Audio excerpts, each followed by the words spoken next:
People often assume I was afraid of dying alone. But that was never really the truth. What frightened me was something else entirely. The thought of what people might decide to do with my life while I was still here to live it. Those are two very different fears. And if you're close to my age, or if you're watching this because someone you love is, I hope you'll understand that difference before we go any further. Because everything I'm about to share rests on that simple truth.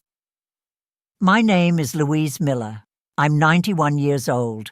Over the years, I've been many things: a daughter, a wife, a mother, and eventually a widow. For the past 6 years, I've also been something else. A woman living alone in a house that's probably too large, far too quiet, and yet still completely, stubbornly, wonderfully mine. I buried my husband, Robert, a few years ago. I also said goodbye to two of my dearest friends, including Helen Carter, who used to call me every Thursday afternoon just to talk about nothing in particular. Losing people becomes a strange part of growing old. The longer you live, the more goodbyes you collect. I've also watched my daughter, Susan, grow into someone who worries about me constantly. Her concern comes from love, I know that. But sometimes love and worry can feel a little suffocating, especially when they arrive at the same time. And I've spent more hours than I can count sitting in the armchair by my front window, the green one. Robert used to complain that the color clashed with the rest of the living room. Maybe it did. But that chair has held most of my quiet thinking over the years. I've sat there many afternoons looking out at the street, wondering what it really means to grow old in a world that seems to treat aging like a problem that needs solving. That's what I want to talk about. I want to tell you about the year Susan decided I needed help, and what happened when we actually tried to find that help. What we discovered along the way was not at all what either of us expected. It isn't a neat little story. There's no tidy moment where everyone suddenly realizes they were mistaken and everything turns out perfectly. Life rarely gives us endings like that. But it's a true story. And at 91 years old, truth is the only kind of story I care to tell anymore. So let me begin with a Tuesday in November. I remember it clearly because the trees outside were already stripped bare, and the daylight had that dull gray color that makes everything look a little tired. By then I had been living alone for 4 years. Robert had been gone 4 years and 3 months. And I was managing. I cooked my own meals. I kept the house in order. I paid my bills, although I'll admit that online banking still feels a bit like performing a magic trick I never fully learned. Every morning I walked to the end of the block and back. Slowly, yes. But I walked. I called my grandchildren on Sundays. I read my books. I watched my programs in the evening. By most reasonable standards, I was a woman simply continuing with her life. But Susan had been watching me the way people watch something fragile, the way you keep an eye on a glass you're certain might fall and shatter. And that November she called me and said, "Mom, I think we need to talk." When your child says those words, you just know. I've been a mother long enough to recognize the sound of a conversation I'm not going to enjoy. She drove up the following Saturday, and she brought my son-in-law, Michael, which told me immediately this was serious. Michael usually approaches visits to my house the way some folks approach a dentist appointment.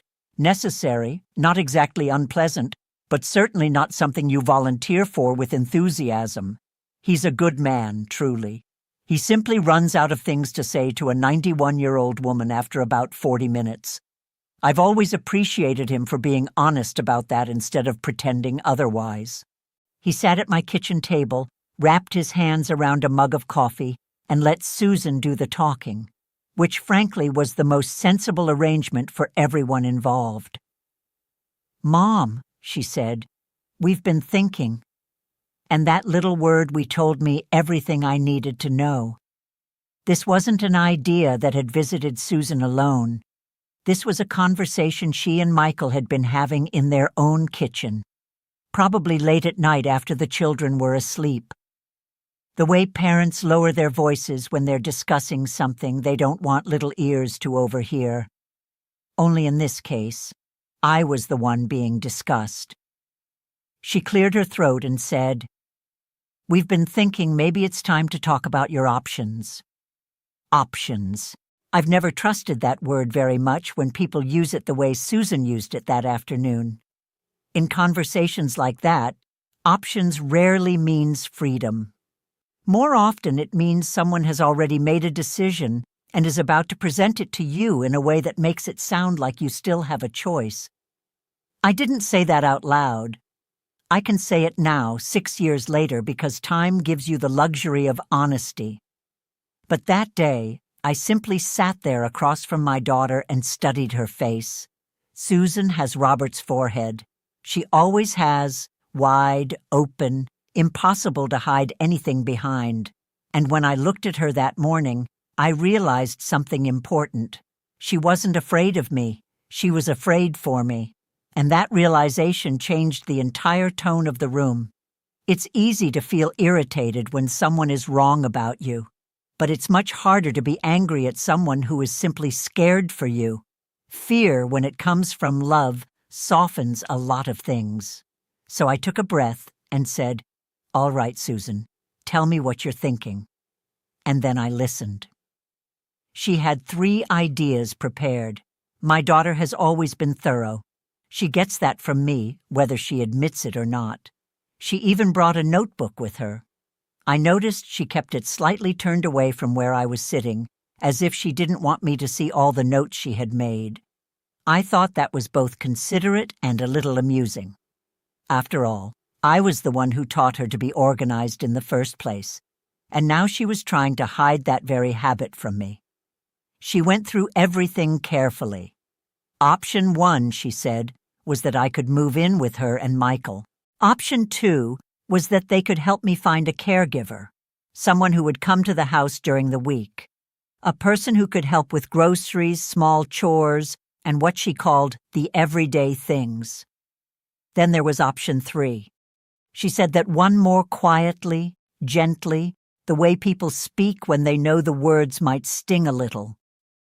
Option 3 was that we could look at some communities, places where there were staff members, where there were other people my age, somewhere safe. I told her I would think about it, and I did. I thought about it for 3 full weeks. Then, because I had raised my children to speak honestly, I felt I owed them that same honesty in return. I called Susan back and said, "Let's try the first idea. I'll come stay with you for a while. We'll see how it goes." Now, I want to tell you about those 8 weeks. Not because they were terrible. They weren't. Not exactly. Susan's house is warm and tidy, the kind of home that always smells faintly like something baking. And my great-grandchildren filled the place with the kind of joyful noise only small children can make. Noah, who was 4 back then, had the habit of climbing into my lap without asking permission, as if it were simply his right. And I'll tell you something honestly. I found that unexpectedly wonderful. It had been years since a small child had sat in my lap. I had forgotten what that felt like.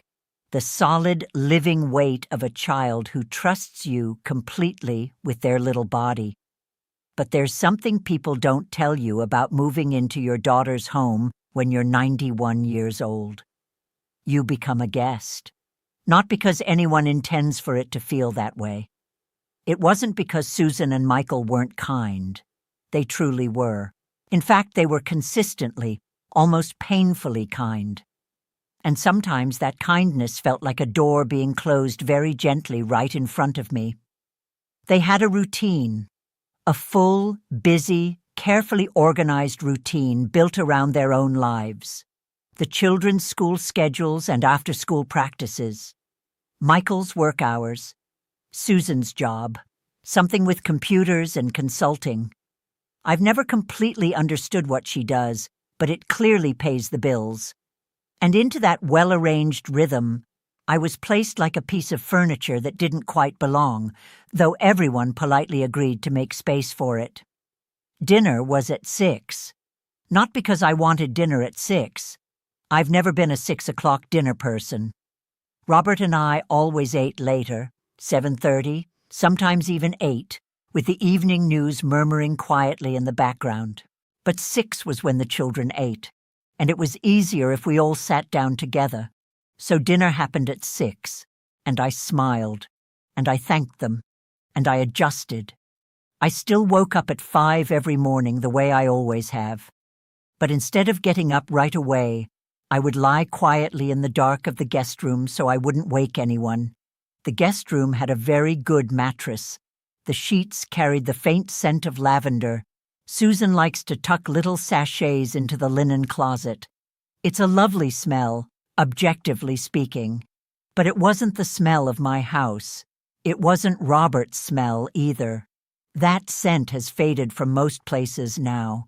Though sometimes, if I open the back corner of my old wardrobe at home, I think I still catch a trace of it. Perhaps that's just longing playing tricks. At 91, longing becomes very imaginative. I tried to be useful wherever I could. I read stories to the children. I folded the laundry, and I'll say this with confidence. After 60 years of doing it, I still fold laundry faster and neater than anyone I know. One Sunday I made my potato soup. Everyone had 2 bowls, and I'll admit that pleased me far more than it probably should have. But the truth is, I was also in the way. I realized it one evening, quite by accident. I didn't hear the whole conversation, only a small piece of it. I was standing in the hallway when Michael's voice carried out from the kitchen. He didn't know I was there. I caught something about the bathroom in the morning, and the schedule. And then Susan's voice, softer, almost whispering. After that, there was silence. I stood there for a moment and thought to myself, I have become the thing they are arranging their lives around. A scheduling issue, a small complication in an otherwise organized household. I didn't cry right then. I cried later that night in the guest room that smelled faintly of lavender. I turned my face toward the window so the sound wouldn't travel down the hallway. And it wasn't exactly sadness that brought the tears. It was more like that feeling you get when you've been carrying something heavy for a very long time. When you finally set it down, even for a moment, and your arms start trembling from the sudden relief. That kind of trembling. That kind of quiet, shaking cry. The kind that comes when you finally admit something to yourself that you've been avoiding. The next morning, I called Susan and told her I wanted to try the second option. She sounded relieved. And I loved her far too much to let that hurt my feelings. The caregiver arrived on a Monday morning in January. Her name was Linda, and she was a brisk, capable woman in her mid-50s who had clearly spent many years caring for elderly people. She had a system for everything, and she followed that system faithfully. She wasn't unkind. She was simply professional. She arrived every morning at 8 and left promptly at 4. During those hours, she cleaned my kitchen so thoroughly that I couldn't find half my things for 3 days afterward. She prepared lunches that were, I'm sure, very nutritious and completely without salt. In the afternoons, she would sit with me and watch television programs she preferred, mostly because the remote control somehow always ended up closer to her chair than mine. She called me Mrs. Miller, after a lifetime of being Louise or Mom or Grandma. Suddenly, I was Mrs. Miller. That was actually my mother-in-law's name. God rest her rather difficult soul. Now I know what you might be thinking. You may be expecting me to admit that I was ungrateful, and perhaps I was a little, but I want to explain something important about having a stranger in your kitchen when you are an old woman living alone. Your kitchen isn't just another room in the house, it's the room where nearly every important moment of your life has happened. I made my children's lunches at that kitchen counter for more than 20 years. I remember crying into that sink the day my mother died. And once, many years ago, Robert and I even danced slowly in that same kitchen after we heard that Susan had passed an important exam. He had a glass of wine, I had two, and we were so happy we didn't quite know what to do with ourselves. That kitchen held 40 years of my life. So having Linda moving around in it, even though she meant well, felt strange. Not cruel, not disrespectful, just wrong in a quiet way. Like someone walking through a church in the middle of a service. Polite, but out of place. And then there was the money. I hadn't thought about it much at first, but eventually I had to sit down and face the numbers. Robert left me comfortable, but not wealthy. My pension is modest.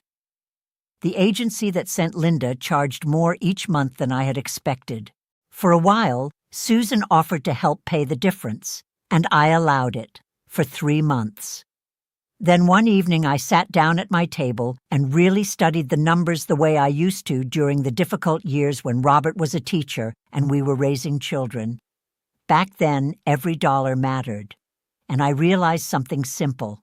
It wasn't sustainable, not unless I was willing to become a financial burden on my daughter.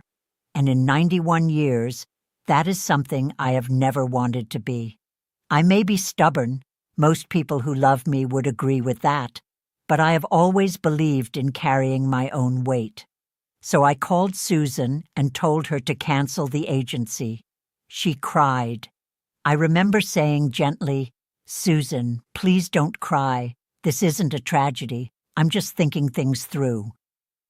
There was a long pause before she asked, "Mom, then what do you want to do?" And I said, "Give me a little time. Let me think." She was quiet again for a moment. Then she said softly, "Mom, you might also want to think about the other option, the communities." Susan asked me to at least look. "Just visit once, Mom," she said. "Just see it." And I promised myself I would be fair about it, because I know not every place like that is bad. Some are kind, some are run by people who truly care. I won't pretend they're all terrible places, because that wouldn't be honest. So we went. The place Susan found was bright and clean, cheerful colors on the walls, a common room with a piano no one was playing, a neat little garden outside. The staff were friendly, very friendly. One of them called me sweetheart within 5 minutes of meeting me. They showed me a small room with a window facing a courtyard, a bathroom with safety rails. On the wall there was a board listing the day's schedule. 9 ho, morning stretches, 10 ho, crafts, 12 ho, lunch, 2 ho, film, 4 ho, social hour. I stood there looking at that board and thought to myself, I have been making my own decisions since 1935. I lived through the Depression, through a war, through decades of raising children, loving Robert, losing friends, building a life piece by piece. For 90 years, I decided for myself what my day would look like. And now, a cheerful young woman with a clipboard was telling me that at 2 o'clock I would watch a film, and at 4 I would socialize. I have never, not once in my entire life, scheduled my socializing. So I smiled politely. I asked a few questions. I said all the right things. But on the drive home, as Susan drove and the houses passed quietly outside the window, I had a single clear thought. Not yet. I am not ready to give up the one thing that has defined my whole life. The freedom to decide what I will do at 2 o'clock in the afternoon. That freedom isn't some small luxury. At 91, after life slowly takes so many things away from you, your husband, your strength, the steadiness in your hands, the friends who disappear one by one until you can count the ones left on a single hand, that freedom becomes something sacred. The right to choose your own day, that becomes the last important thing you truly own. And I was not ready to surrender it to someone holding a clipboard. So I told Susan, not yet. Maybe one day, but not now. She went quiet in that thoughtful way she has when she's worried. But underneath the worry, I could see something else, a little relief. Because Susan has listened to the stubbornness in me her whole life, even when it exhausted her, even when we argued about it. And believe me, we have argued. We are two determined women who love each other deeply and sometimes cannot stay in the same room for very long. But I think a part of her would have been more frightened if that stubbornness had disappeared. So that's where things stood.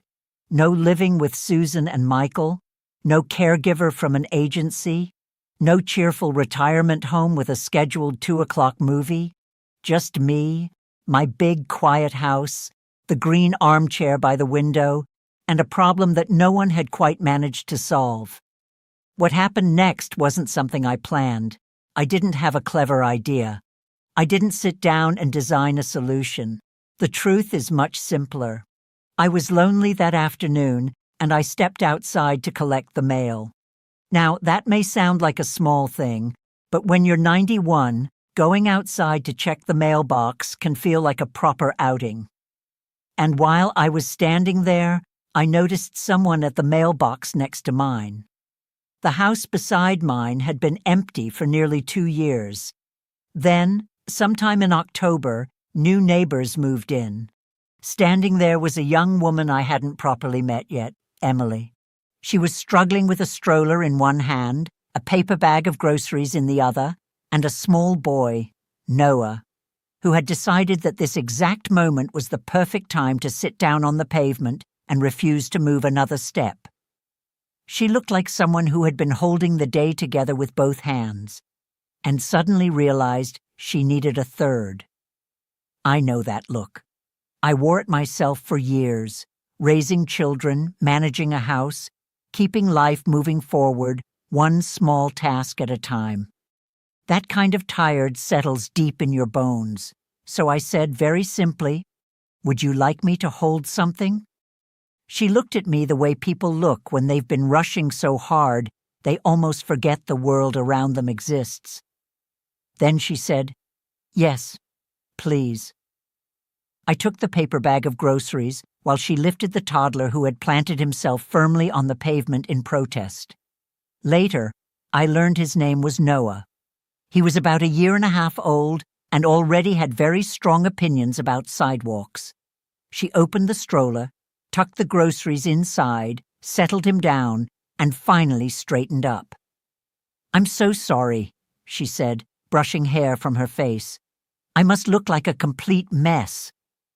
I smiled and said, "My name is Louise Miller, and I'm the opposite of a mess," which isn't always as wonderful as it sounds. That made her laugh, one of those surprised laughs that escapes before you even realize it's coming. And that was the beginning. Not a grand plan, not a program, just a paper bag, and a stubborn little boy who didn't want to walk. Her name was Emily. She was 29 years old. I didn't know that kind of loneliness at 29. By then, Robert and I were already building a life together, sometimes happily, sometimes stubbornly. But after he died, the house became very quiet. My children had their own lives an hour away. The phone sat on the table like a prop in a play, and the mornings were so silent they almost made your teeth ache. So when I met Emily, I recognized that loneliness immediately. The way you recognize a language you once spoke, it started simply. Some mornings she knocked because Ava needed to be at school and little Noah had a fever. Could he stay with me for an hour? Of course he could. Noah was curious about everything. He loved pressing his face against the glass cabinet where I keep my blue dishes and breathing on it just to see his reflection appear in the fog. And Ava, who was 7, would sit at my kitchen table doing homework while I made my late dinner. 7-year-olds ask questions without hesitation. She asked why my hands shake, if I had lived during the war, and once she asked if I was afraid of dying. I told her, a little. but mostly I'm just very tired by 9 o'clock." She laughed so hard she almost fell off the chair. I hadn't made a child laugh like that in years. I hadn't realized how much I had missed it. Soon Emily started stopping by just to talk. Not the careful way Susan checked on me. Emily simply knocked. Sometimes she brought food. Sometimes it was wonderful, sometimes a little experimental. But we would sit at the table drinking tea and talking the way people used to before every quiet moment was filled by a phone. She told me about her fears, that she wasn't enough for her children, that money might run out, that maybe she had made the wrong decision coming here. And I understood all of it. Our lives were 60 years apart, but fear settles in the same place in a woman's chest in every decade.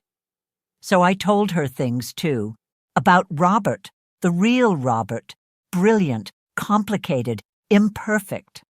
I told her how, after he died, I kept leaving his coffee cup on the counter because I wasn't ready to put it away. And I told her about my dear friend Helen Carter, the funniest woman I ever knew, who died in the middle of a sentence at 78. Emily had never met her, but she listened, and sometimes that's exactly what a person needs. By spring, things had quietly changed. I watched Noah twice a week while Emily went to job interviews. Ava started stopping by after school just to sit in my quiet kitchen. Emily helped me carry groceries and even changed a light bulb I had avoided for weeks. We weren't exactly a family. We were neighbors, in the truest sense of the word. People who needed each other. People who showed up. One weekend, Susan came to visit.